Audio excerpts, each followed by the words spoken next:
Camera rolling. Thank you. All right, it's 6 o'clock on December 11th.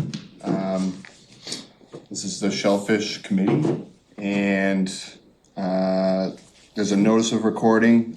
Please note that tonight's meeting is recorded and broadcast on Channel 18 and in accordance with NGL Chapter 30A. S20, I must inquire whether anyone is taping this meeting and to please make their presence known. Seeing no one.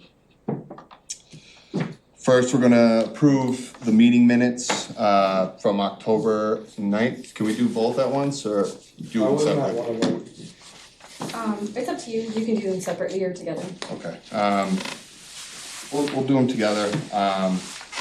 October 9th and November 13th. Anyone have any issues with the minutes? I just don't know if I can vote if I wasn't at one, that's the only. You can abstain from voting for the October If you minutes both- if you weren't there. Alright, well, should I just abstain from the whole thing then? If If you, we're doing them both. Yeah, if we're doing both, Yeah. sure. I'll entertain a motion to approve the minutes. Make a motion to approve the minutes as posted for October 9th, 2024 and November 13th, 2024. Do I have a second? I'll second All in favor, say aye. it. Aye. Aye. And I'll abstain as well because I wasn't at the November 13th. Okay. All right, before we continue on, I was made aware that it was John Wojcik's birthday, who had tragically passed in 21. So if we could just have a moment of silence for him.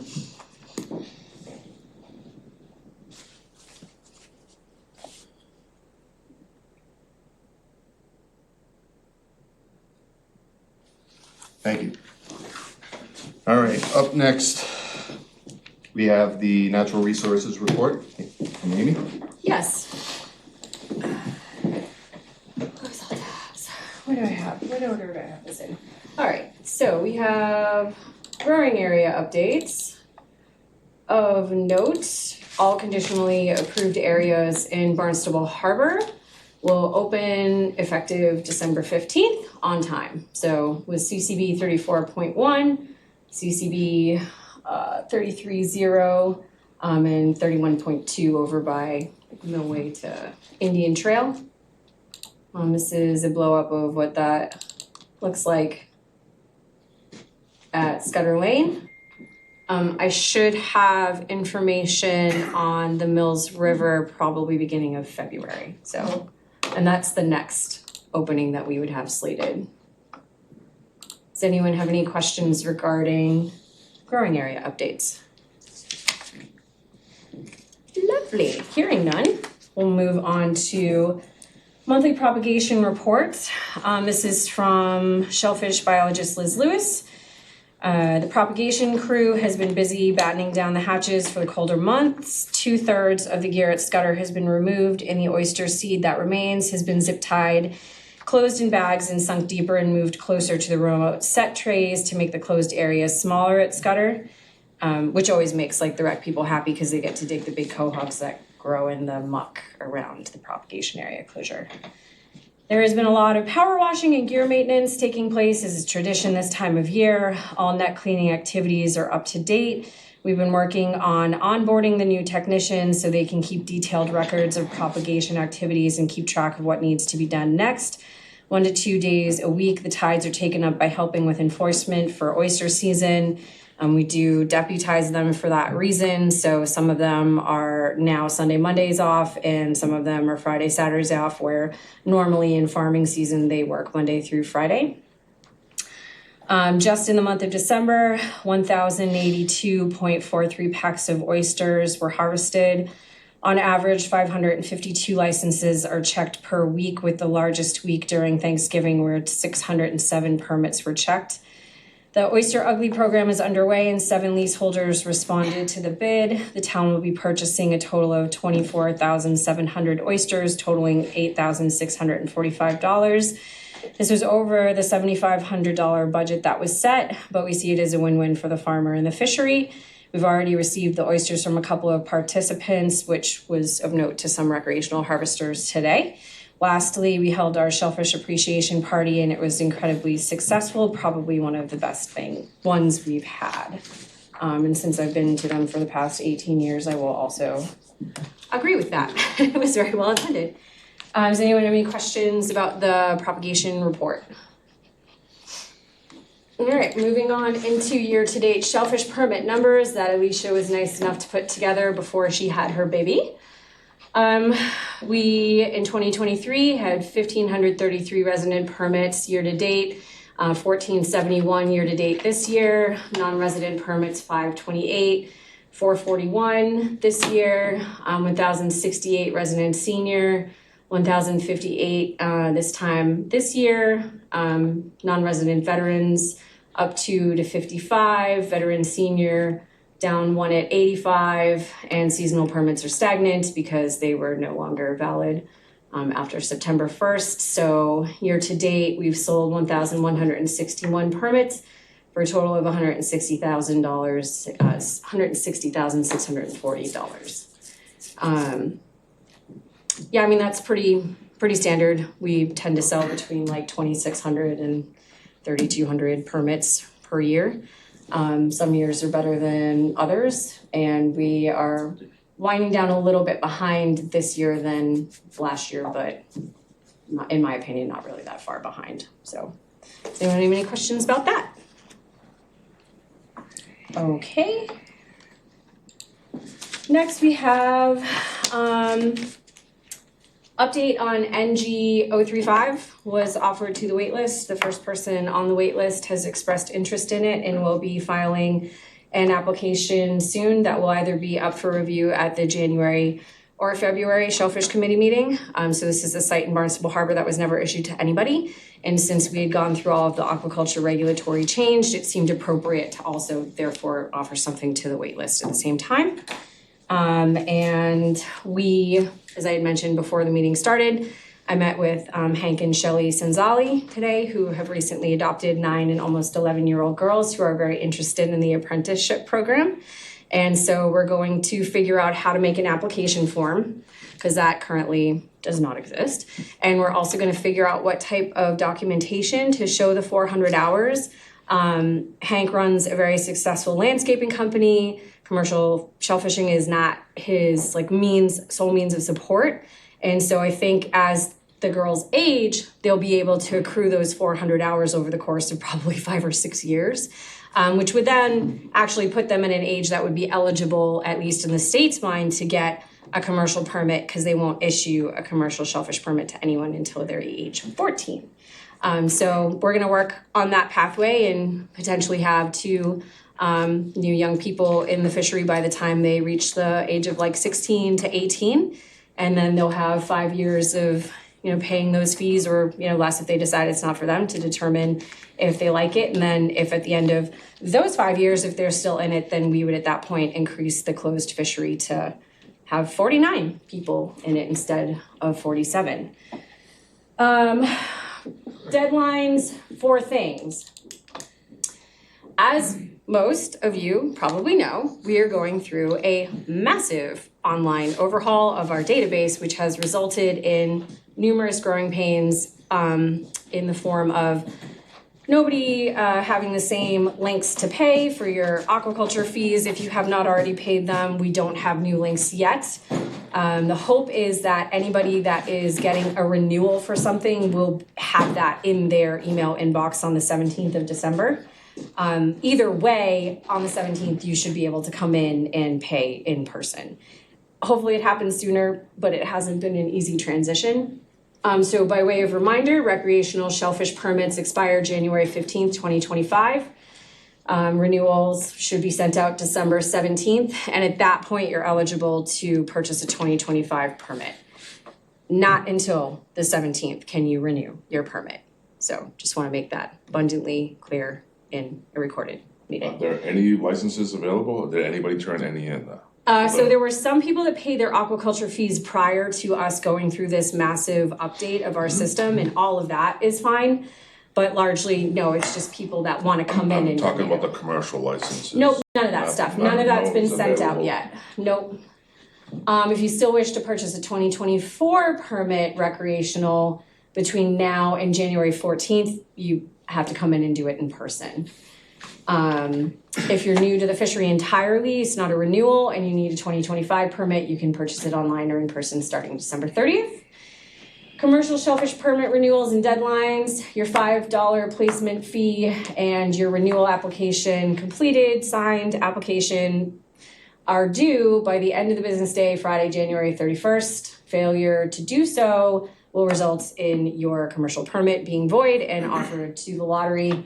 Lottery is going to take place on February 3rd and will be held via Zoom because the 1st is a Saturday. I've not yet picked the time, so the Zoom information is not yet available, but I will have that for the January meeting for anyone that's of interest. You can apply to be in the lottery between January 1st and January 31st of any given year. The remainder of your commercial permit fee, either $345 if you're a senior or $545, annual proof of domicile and copy of state permit are due by the end of the business day, Thursday, May 1st. That being said, commercial permits expire March 31st. So if you want to fish the month of April, you got to get that stuff in by the end of March in order to legally shellfish. Aquaculture renewals and deadlines, annual acreage fees, and annual proof of domicile are due by the end of the business day, Tuesday, December 31st. If you're an aquaculturist that also holds a commercial permit, I will roll your proof of domicile over to your commercial permit. You do not need to produce it to me twice. That just seems burdensome and redundant. Email with login links were sent out mid-November. Online payment capabilities will resume December 17th, but the old links are no longer good, so you'll be issued a new link if you haven't already paid. Annual reports are due by the end of the business day, Friday, February 28th. And again, you can use the form that we've provided. You can black out whatever you want to in your DMF annual report and send that to us if that's more suitable for you. Whatever shows us that your site is meeting minimum production standards as determined by our last slew of regulatory change. Scudder Lane ramp improvements update. So there was another meeting and it was well attended. There were commentary from the public, the stakeholders, that is resulting in some plans being altered. I would still encourage anyone that has concerns over the plans as they were presented to, issue a letter either, as a whole or individually to Paul Graves at Department of Public Works.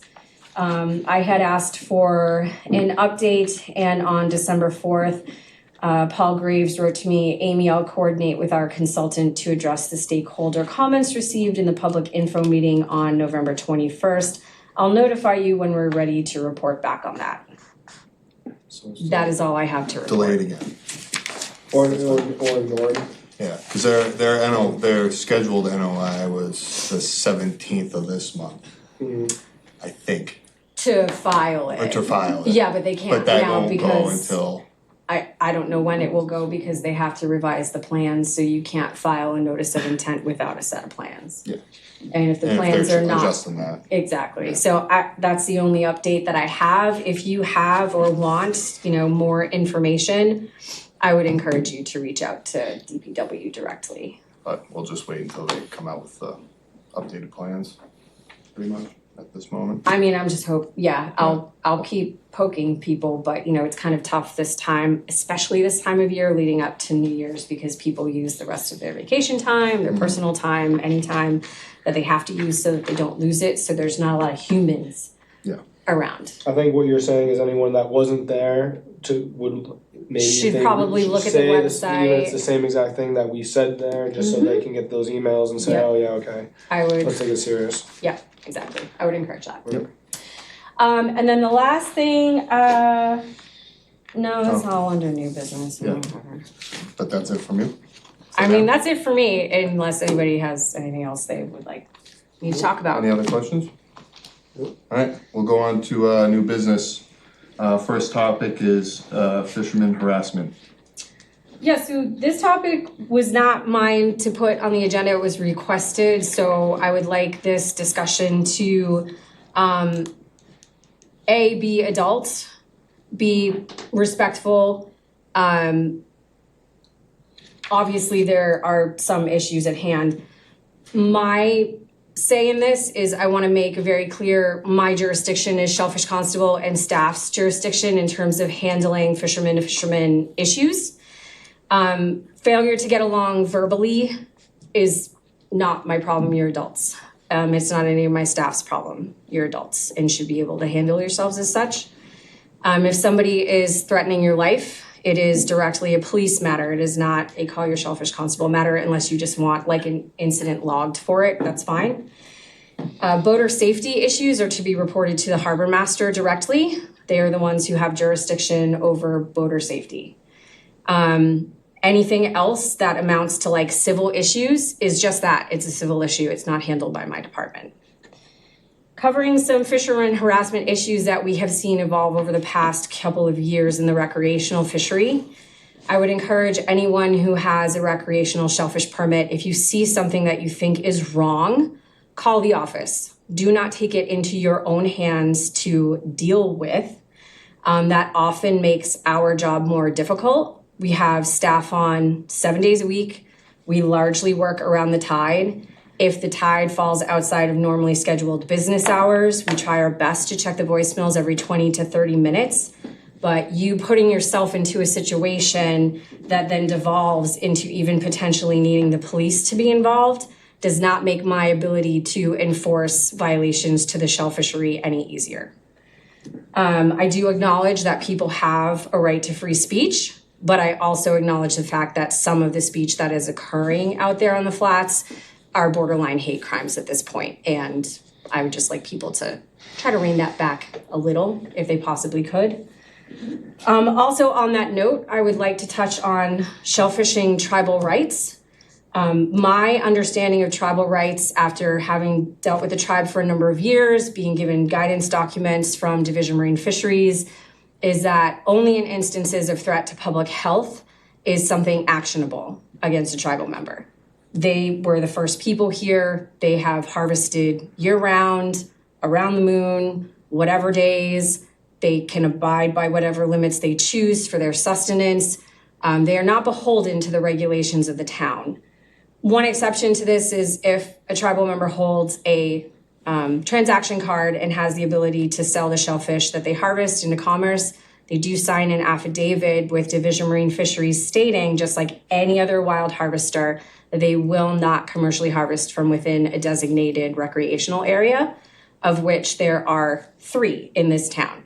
There's Scudder Lane, there is the Bridge Street recreational area, and there's the recreation area at Handy Point.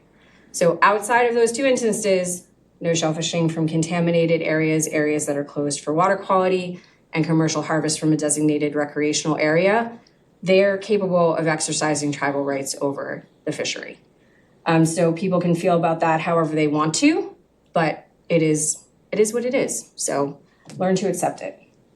The rest of it, I will defer to DJ to see how this discussion wants to evolve amongst the committee, but ultimately it was not a committee member who requested that this be put on the docket. Okay. Anything from the committee itself first, before I ask the public? No? I mean, it seems straightforward as far as this topic goes, just what you laying out what you're capable of doing and what you're obligated to do. And, I've heard of a lot of issues going on, but at the end of the day, we're all adults here, and if it's that bad of an issue, it's not our job to fix it. It's the police or whatnot. So, nothing from the committee. Does the public have anything to say? All right. Oh, I was productive. Yeah. All right. Next topic. I've been asked by multiple commercial guys to bring up the rec area, which is close to commercial use, but for the purpose of harvesting razor clams. Obviously, it's closed at the moment. If Amy could explain your thoughts on the situation, and then, I mean, if anyone's got thoughts from that's commercial, obviously, here's a place to do it, and we'll go from there. So essentially, a handful of people have approached me regarding this as well. Section 188-4 of the town's code allows for the town manager to, change regulations from time to time in order to support a fishery, close areas for seed protection, etc. Back in, I think it was 2016, we had opened up what was a recreational area to the commercial harvest of razor clams because the razor clams were getting large. There was not a viable recreational fishery for them, and they were starting to die. And why just let them all die if there's a fishery that can be utilized? And so for that reason, we requested that the town manager allow commercial harvest of razor clams from within the recreational only area to utilize that fishery before it was gone. We now have razor clams like all over the place, and we also have a recreational fishery that likes to harvest razor clams. And stating to me now that you're not seeing people waiting out there in the wintertime to harvest stuff on Huckins Islands doesn't really affect me at this time, because come spring tides and decent summer tides, people will walk out there to harvest those razor clams, which is why we decided to keep Huckins Island recreational only and closed to commercial.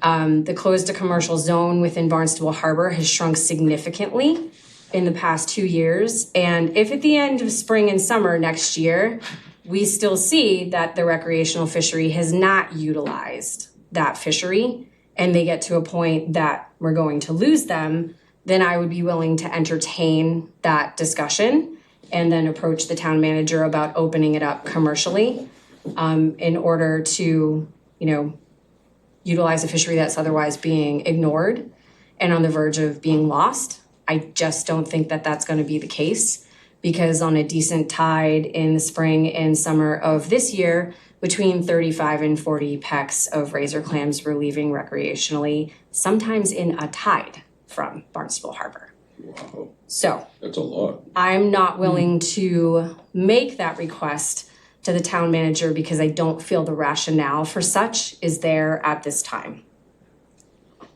Okay.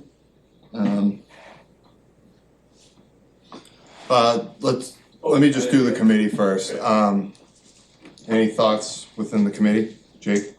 Yeah, just a couple things. I know that like right now there's obviously not a lot of people out there, but it's hard to say that those 30 or 40 pecks came from this area, because they could have came from any part of that Broad Sound area. And I've been out there quite a bit myself, and I do see the people go across, but not in droves like you do at Cow's Pasture. And then as well as opening up completely to commercial fishing, and I've thought about this too, it's like in the summertime, a lot of people do walk over to that beach. They walk up along Huckins and they scratch in the same spots for cohogs and steamers. So I wasn't sure if like there'd be some sort of compromise. In again, there is a lot of clams there. I strongly feel that the recreational fishery won't just hone in on this one small closed area, rather than have free reign of the whole harbor, especially with that closure that's off the yacht club and Rendezvous. I mean, there's more accessible clams from shore than there have ever been before. And so with that being said, I just think that opening up this area to commercial wouldn't actually have a huge impact at all on the commercial harvest of the recreational harvest of razor clams, but maybe as a compromise to ensure that there's no over harvesting of steamers or cohogs or other things that are also heavily frequented in this area, especially during the years when there aren't any razor clams. If there were no razor clams, you'd still see people go there getting cohogs and steamers. So maybe just opening, instead of doing a special thing in a year or two, just opening it up for just razor clams, that would be my only request. And you can still keep it a rec-only area for cohogs and steamers, which is the majority of the time. Or that would be the intent anyway. Yeah, sure. It would be specific to razor clams. Sure. I'm just saying that right now, I don't think that rationale is viable until I go through next spring and summer.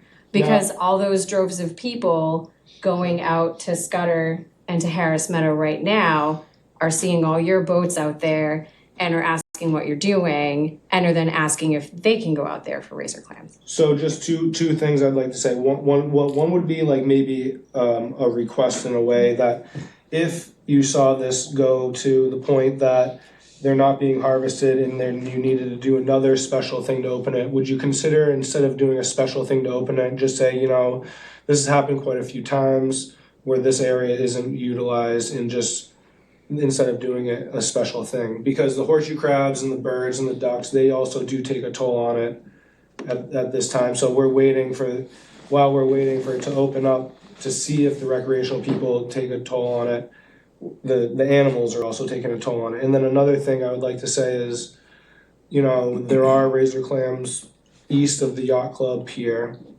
all along the shoreline, and if this area was closed but that area is open, would that not be more of a problem, you know, with all of us going over there to fish versus across the river?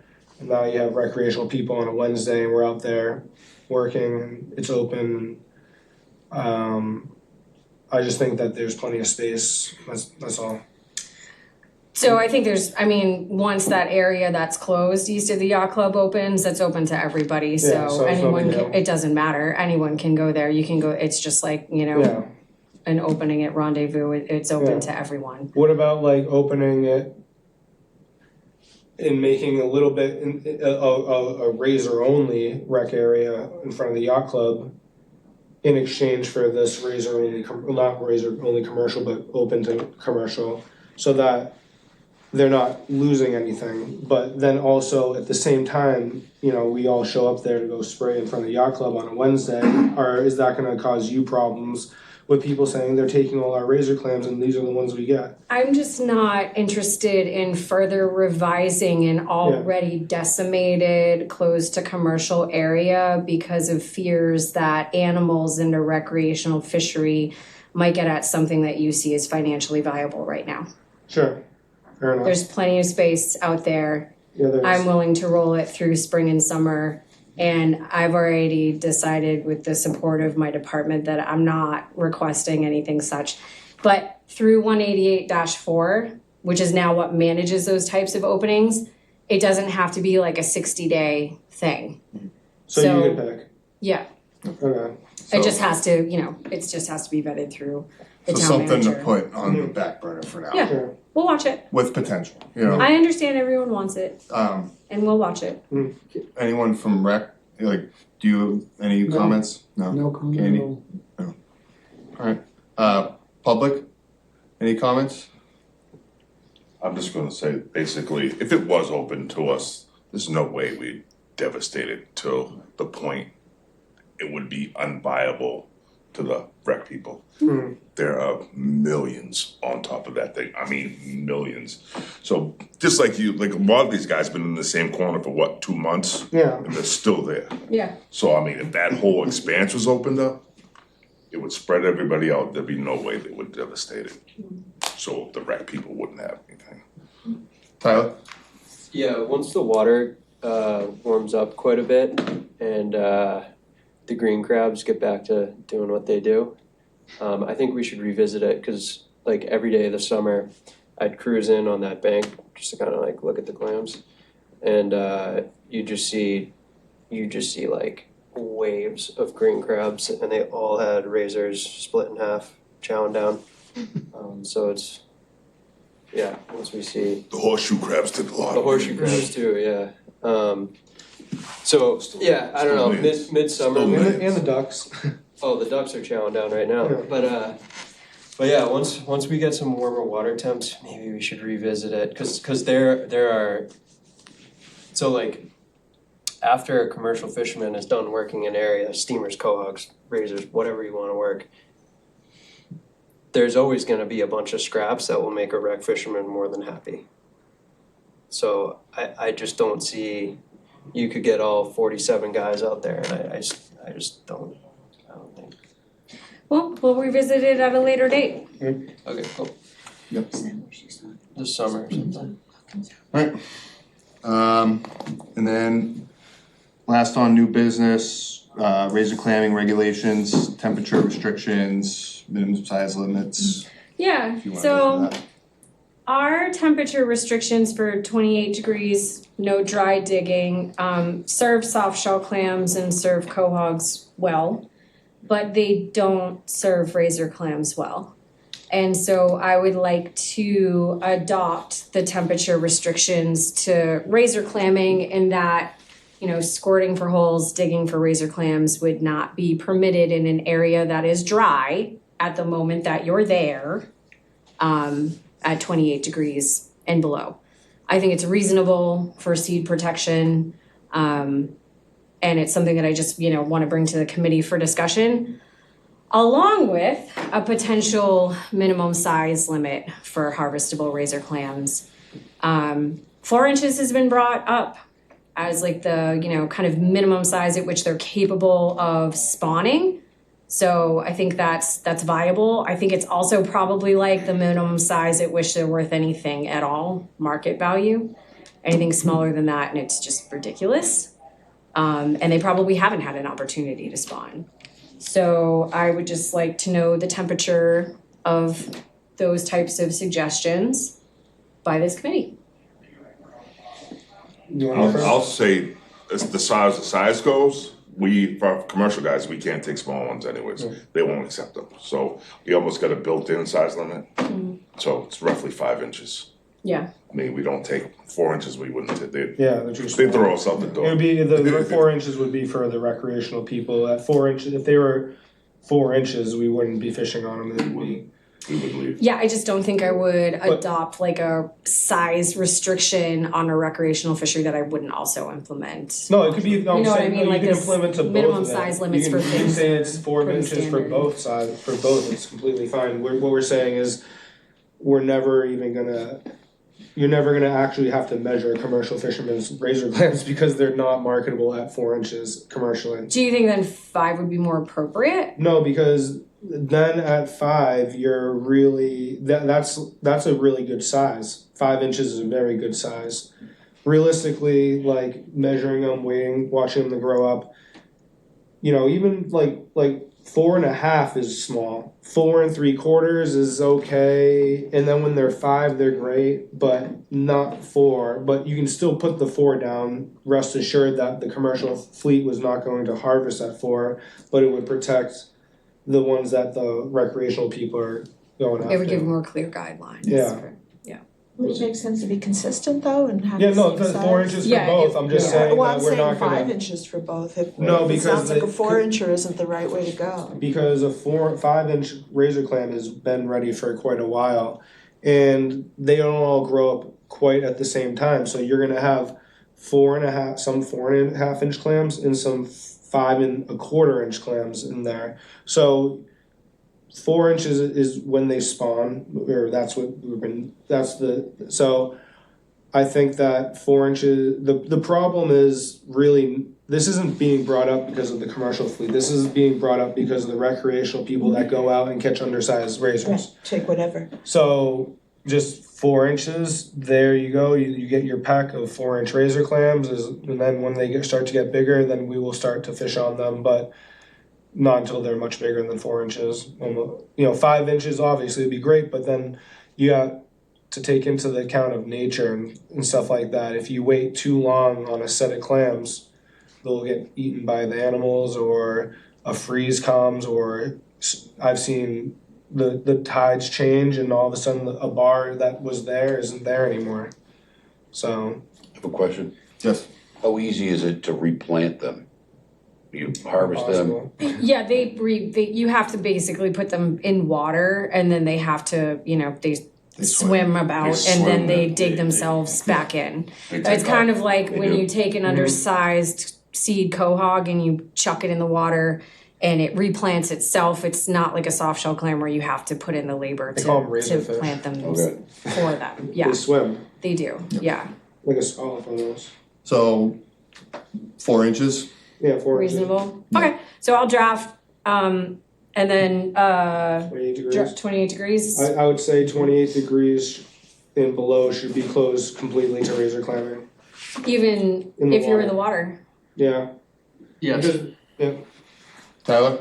the 4-inch one, just before we go to 28 degrees, which it should be below 29, not 20, It says 28 or below, Mm-hmm.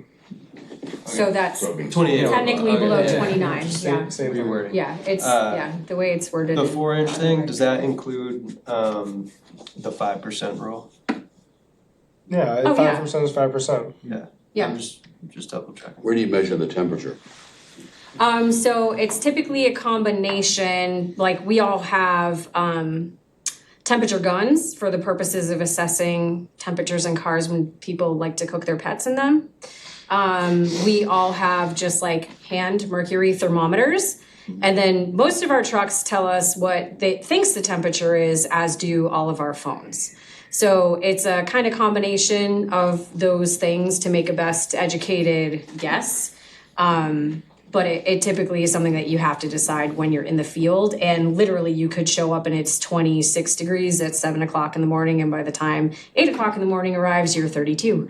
So that, it's not something that typically stands throughout an entire tide, even depending on the day, time of year. So possibly where they're being landed and when they're being landed, or when they're being. So it's during harvest, yeah, that the restriction would be in place. And the phone wouldn't work because the phone is inaccurate for the location. The phones are typically pretty accurate for location if you calibrate your GPS routinely. Gotcha, Yeah, which I do not, you should, not with this thing. no, probably not with that. Tim Hamill, just curious if I carried a thermometer or whatever, on the boat.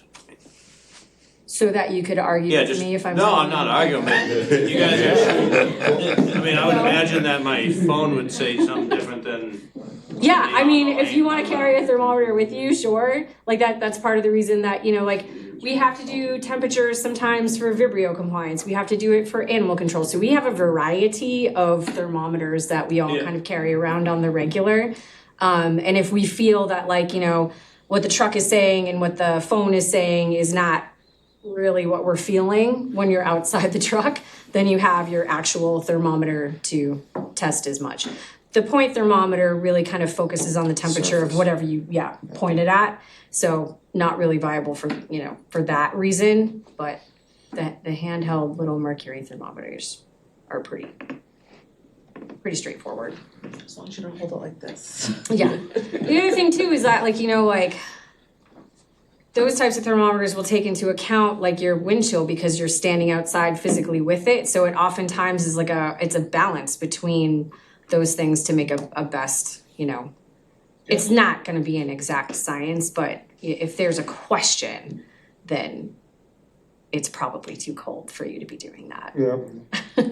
Tyler?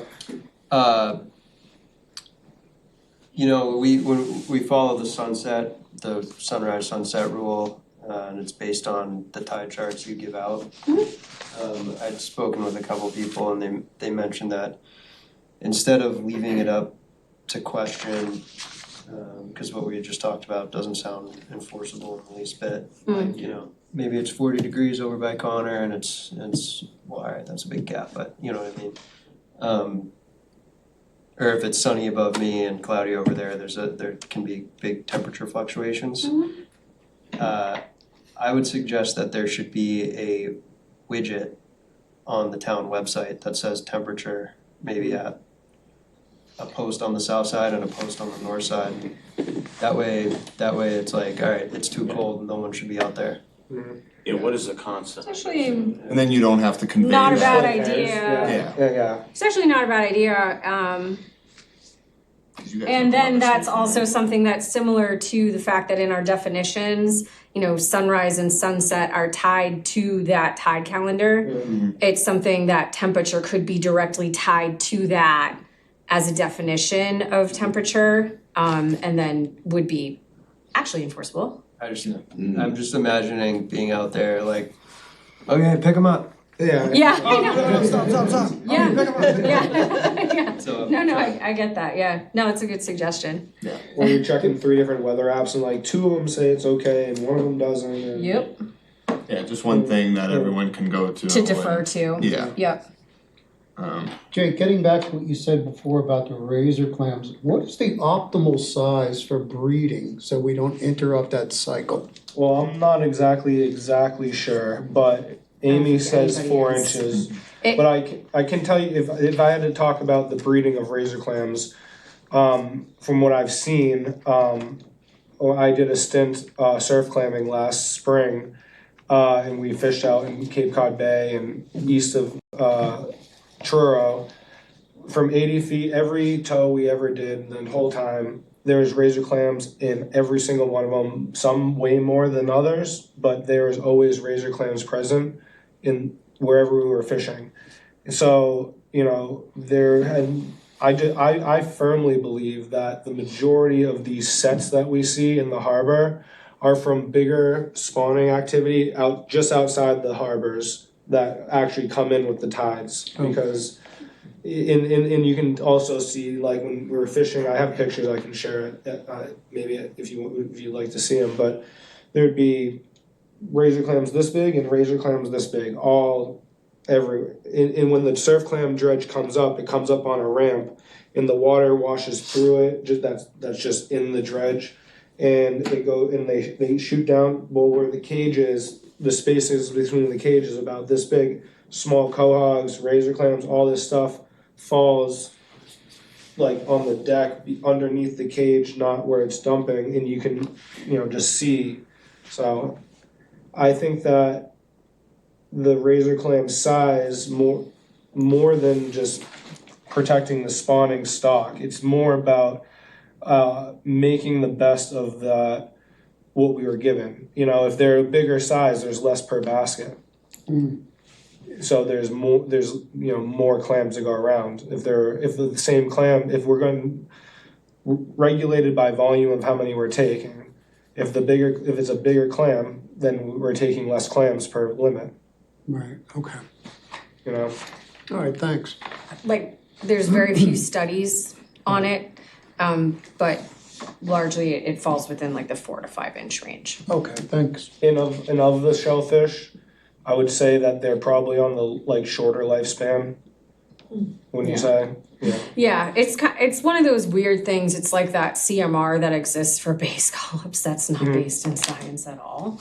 But that it's like, you had a fall set of scallops and then they grew exponentially in that first year of growth. So surely they must have had an opportunity to spawn and therefore should be harvestable. And now we have a CMR for that. When really it's like the most sure way to prove that it's had an opportunity to spawn is to see that it has a well-defined raised annual growth ring and has survived its first year of life and into its second year of life, and then after that you're done. Yeah. So it's kind of like that. There's just not enough, really, I don't think, info out there to be like, this is the size at which they spawn. I mean, even the 1 inch hinge width on a quahog, I'm sure there are plenty of 1 inch quahogs that have not had an opportunity to make babies. And even maybe vice versa. Yeah. Thanks. Tyler? just on the razor clam spawning, I went to a seminar last winter about razor clams and how to potentially grow them in aquaculture. And Josh Reitzma said that he's a shellfish specialist around here. And, he basically said that you can start to see reproductive organs in the razors at 4 inches is when they become there. Cool. And all the ones out there are more than 4 inches at this point for the most part, Yeah. closer to 5. We will check that closed area that's east of the yacht club in the spring and see where those are at. They were smaller, they're different. They were size, like yeah. 2.5, 3 inches when we closed it in May, so maybe by spring, summer, they'll be ready to go. Just because they're forward doesn't mean you should just spray, unless you guys want it, but, you know what I'm saying, like, Yeah. feel free to hold off for 4.25 or 4.5. you know? Okay, yeah. Anything else for regulations there? So I'll just So- come back with drafted regs for review and possible vote next month, if that's cool. Okay. Sounds good. I also do think I'm gonna invite Shelley and Hank and the young ones to kind of stop by and for a little Shellfish Committee vetting. Sure. So I think it's appropriate. Would you guys be involved in it? Alrighty, I'm gonna go to upcoming renewal and transfer hearings. We have two. First one, transfer application for site NG 018 issued to Nathan Ryan. And it's going to Ian Kerwin, manager, Cape Cod Oyster. Natural Resources Report. So this hearing is not taken place yet. It is on December 17th at 12:30 p.m. via Zoom. Nathan Ryan is Dave Ryan's youngest son and is looking to transfer to Ian Kerwin. Ian, if you wouldn't mind just coming up to the table, introduce yourself to the committee, kind of explain your position within Cape Cod Oyster, how these transfers came about, and sort of explain why this is a good thing. Sure. Ian Kerwin, I worked for Cape Cod Oyster Company since 2000. You want him at the table? Yeah, come join us. yeah. Pardon me. And before you start, we have a map? We know where this is? So this one, these are both in Barnstable Harbor. I don't have like the Location? Barnstable Harbor map specifically, no. Ian Kerwin, Cape Cod Oyster Company since 2016. This is in light of the recently updated regulations. We're just kind of looking to build some longevity into the company as some members age out and leave the contingencies behind that allow you to possess this. I, as a resident, could do it for 7 years as well. Now hold those, and it really just allows us to build more, viability within and kind of manage less sites easier. As far as recording harvests and the like. And there's the second one. Is that? This is just the application just kind of goes through, obviously as at most sites in Barnstable Harbor, mean low tide, 0 feet, mean high tide, around 9.5. Dense mud is the naturally existing bottom, aquaculturally produced oysters only, maybe some hard clams will be cultivated. And then it's the typical grow out methods that have been used by Cape Cod Oyster for years. Yeah, really nothing will change. Yeah, I think really, part of this in the look to consolidate, one of the things that we had all discussed throughout that entire year was instead of, calling on your uncle and your brother and your sister and your children to be those license holders, if you have, your own stakeholders in the company transferring some of them sites to your employees will help build longevity within your small business. So this is, his youngest son, and Virginia's his sister, right? Correct. Yeah, transferring from out of family to people who have been with the business for a number of years. So, we know Ian, we've seen you out there working, we've seen you when we do herring run work, we know where you live. And so, it's not something that I see Natural Resources taking any opposition to when the hearing does come around. Any questions from the committee? I'll entertain a motion to approve the transfer of site NG 18. So this, in this instance, because you wouldn't be the one approving, the town manager would be, you would entertain a motion to recommend that the town manager approve the transfer. Still working on it. It's all So good. moved. I'll second that. All right, all in favor, say aye. Aye. Not, say no. Was that both of them or just the first one? Just the first one, yep. So entertain a motion to recommend to the town manager That he approved that the he transfer. approve, okay. Yeah, I think that sounds good. That sounds right. Alright, next is the transfer, of sites NG 19 and NG 47, from Virginia Howick? Howick, to Ian Kerwin, under Cape Cod Oyster, 1 LLC. If we can go through those two grants. Yeah. These are two smaller sites that are not like directly connected to one another. Also in Barnstable Harbor. And this would still keep Ian in compliance and not holding more than 4 acres on the north side. So is a viable transfer, and again, is just like David's family, who's not really involved in aquaculture, sort of passing the reins on to people who actually are. Any, I have a question. The application is in the name of Cape Oyster One LLC. Yes. The license will be issued to that entity? So the license as written would be issued to Ian Kerwin, manager, Cape Cod Oyster One LLC, 131 Old Kings Road, Katuitt, Mass. 02635. So we're not issuing licenses directly to an LLC or corporate entity. The name of the individual and the domicile address is still attached. The only one that we had recently that was different from that was a previously issued license to Cape Cod Oyster, in which the license is still issued to Cape Cod Oyster, but the domicile of Cape Cod Oyster had changed. Gotcha. But the ownership of the license is Ian. Yes, exactly. And I had one other question, I think it's great, I just have a quick little question about the 5 years. So it's 5 years because this is his first time and then it goes to 10? Yes, yeah.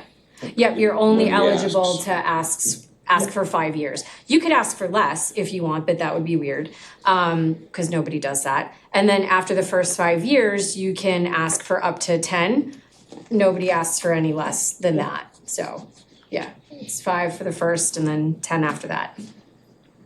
Just how many acres, like, are these, Combined, or like, what is 18, what is an 18, what is, how many acres? so let's see, we've got 1.4, What was that? 0.53. Those were these, like. So that's 1.93 for those two sites. I was curious. And then Nathan's, I think, is a solid 2 or 1.99 Where are those other ones, the smaller ones? on this. They're on this southern, Side of like like the north, the middle part on the side south, of the- like across from you and all. Yeah, it's 2.01. where the main channel and forgive my geography, the kind of back channel that cuts from Scudder. Yeah. okay. Where So like it's the down. north side? Where it ejects where Ronnie, across from Ronnie Man's. Oh, yeah. Oh, okay. So this will be a total of 3.94 with the 3 sites combined. Any other questions? Alright, I entertain to make a motion that we recommend to the town manager that we approve the transfer of sites NG 19 and NG 47 to Ian Kerwin. I'll make a motion. Do I have a second? Second. All in favor, say aye. Aye. All opposed? Alright. All set? I did forget to mention this earlier, but it was a request of Channel 18. Even though the microphones are not here anymore, if you are speaking as the member of the public, if you could just come up to the table so they don't have to try to figure out with the camera who's speaking around the room. So since like most of you guys are at most meetings, Just very late in the game, heads up on that. That's my fault. All right, no upcoming coastal projects, no old business, anything not anticipated by the chair? I'd like to make a motion to adjourn the meeting. I'll second it. All right, all in favor? Mr. Lancaster's not here tonight, so I'll do it. Yeah, I guess Bob must.